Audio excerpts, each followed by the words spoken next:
ఈ రాష్ట్ర రాజధాని కోసం మనకేదో ఎప్పుడో డెవలప్మెంట్ చేసి మనకు వచ్చే 25% లేకపోతే ఈ ప్లాట్స్ కోసం వాళ్ళు ఎదురు చూడకుండా ప్రభుత్వం ఇస్తదన్న నమ్మకంతో చాలా బాధతో కన్నీళ్లు పెడతా సంతకాలు పెట్టించారు.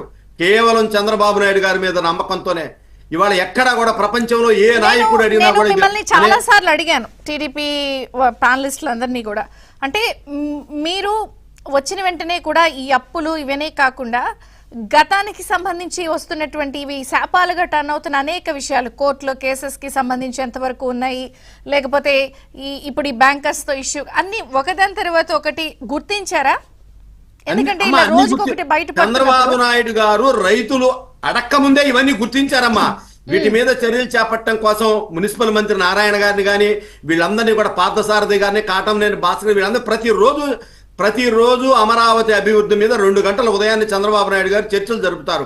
అంటే ఇవన్నీ పత్రికలకు రాపోవటం కానీ రైతులకు తెలియపోవటం కానీ జరగదు. అయితే వాళ్ళు వచ్చిన తర్వాత వాళ్ళు రిప్రజెంటేషన్ రైతులు ఇచ్చిన తర్వాత రైతులు ఎంత ఒత్తిడిలో ఉన్నా చంద్రబాబు నాయుడు గారు అమరావతి రైతులు ఏ చిన్న సన్నకారు రైతు వచ్చి ఒక అపాయింట్మెంట్ పెట్టినా వెంటనే ఇస్తా ఉన్నాడు.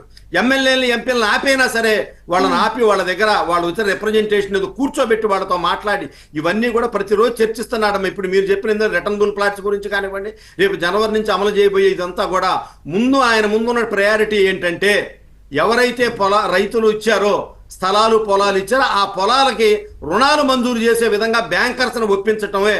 ఇప్పుడు ఈ జనవరిలో మొదటి వారంలో మీటింగ్ ఉంది. దాంట్లో రైతుల కష్టాలన్నీ తీరిపోతాయని చెప్పి మేము ఆశిస్తా ఉన్నాం. రైతులు కూడా ఒక్క నిమిషం అండి, పువ్వాడ సుధాకర్ గారు, కేవలం బ్యాంకులు రుణాలు ఒక్కటే ఇవ్వటం లేదా ప్రధానంగా మీరు అక్కడ ఇంకా ఫేస్ చేస్తున్న అంశాలు ఏంటి? ఏదైతే ఉందో ఉపాధి, ఇక్కడ రైతు కూలీలు అనేక వేల మంది ఉన్నారు. వాళ్ళందరికీ కూడా ఉపాధి కావాలి. అదేవిధంగా భూములు ఇచ్చినటువంటి రైతులకు కూడా ఉపాధి కావాలి.